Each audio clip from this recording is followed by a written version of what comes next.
Welcome back to our channel landmax 2.0. இப்போ நம்ம என்ன சம் பார்க்க போகிறோம்னா டிஎன்பிஎஸ்சியில் குரூப் 4ல் கேட்ட இந்த சம்மை தான் பார்க்க போகிறோம்.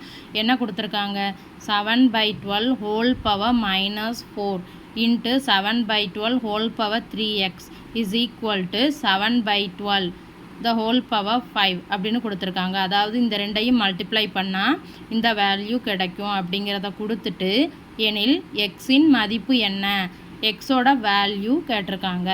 முதல்ல நம்ம கொடுத்துருக்கக்கூடியதை எழுதிக்கிடலாம். 7/12 whole power -4 into 7/12 whole power 3x is equal to 7/12 whole power 5ன்னு கொடுத்துருக்காங்க.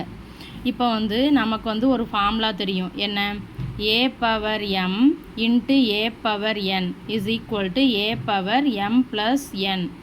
அதாவது இந்த n சேமாக இருந்துச்சுன்னா நம்ம பவர்ஸை ஆட் பண்ணிக்கிடலாம்.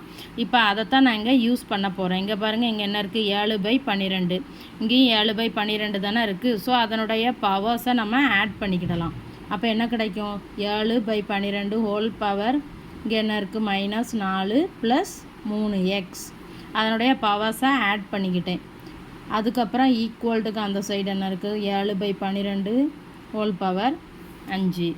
சரியா? இப்போ ப்ராக்கெட்குள்ளே ஒரே நம்பர் தானே இருக்குது. இங்கேயும் 7/12 தான் இருக்குது, இங்கேயும் 7/12 தான் இருக்குது.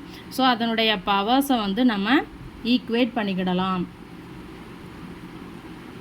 Is equal to 5. அப்போ என்ன ஆகும், 3x இஸ் ஈக்குவல் டு 5. இங்கே இருக்க -4 அங்கே போச்சுன்னா ப்ளஸ் ஆயிரும். ஸோ அப்போ 3x இஸ் ஈக்குவல் டு 9. அப்போ x இஸ் ஈக்குவல் டு இதை அடிக்கலாமா? ஸோ அப்போ 3ன்னு கிடச்சிரும். அப்போ எக்ஸினுடைய மதிப்பு என்னென்னா 3. அப்போ value of x is equal to 3.